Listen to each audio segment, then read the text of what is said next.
परहित का अर्थ। परहित दो शब्दों के योग से बना है, पर प्लस हित। पर का अर्थ है अपनों से अतिरिक्त कोई भी दूसरा, तथा हित का अर्थ है भलाई। अतः इस शब्द का अर्थ है दूसरों की भलाई।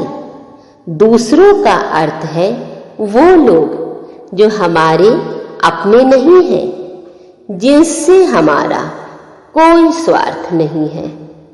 कभी कभी हम अपने नाते रिश्ते के लोगों के प्रति भी करुणा की भावना रखकर उनका हित करते हैं, लेकिन अपने प्रियजन का हित करना मनुष्य का नैतिक कर्तव्य है।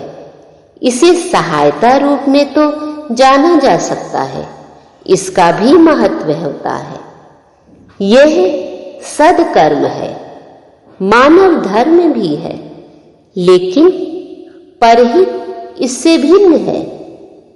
जब अपने हित अहित, लाभ हानि का ध्यान रखे बिना दूसरों का हित और उनकी भलाई की जाती है, तो यही कर्म परहित कहलाता है। परहित करने वाला व्यक्ति परोपकारी होता है। सभी प्रकार की कामना और इच्छाओं को त्याग कर वह दूसरों की सेवा करता है। भारतीय संस्कृति में पाप और पुण्य की चर्चा भी होती है।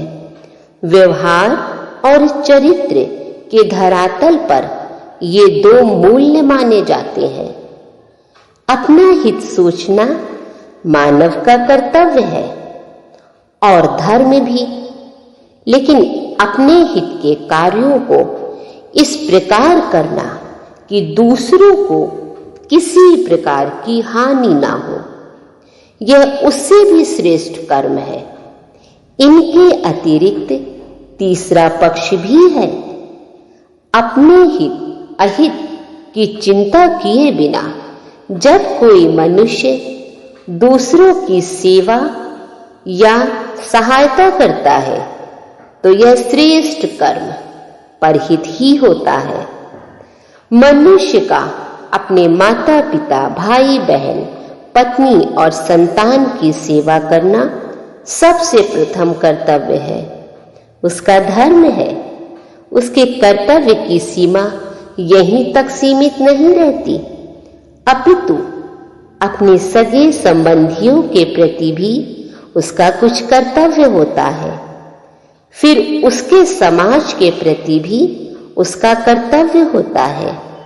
समाज के साथ ही देश और अंततः विश्व के प्रति भी उसका कर्तव्य बनता है। वर्तमान विश्व में आज अराजकता, अनैतिकता, हिंसा, प्राकृतिक आपदाएं तथा युद्ध का संकट छाया हुआ है, क्योंकि मनुष्य परहित की अपेक्षा स्वहित को ही कर्म मान रहा है। मानव की सामाजिक भावना उसे व्यवस्था से बांधती है, इसलिए परहित ही वह आधार है जो सबके सुख का कारण होता है।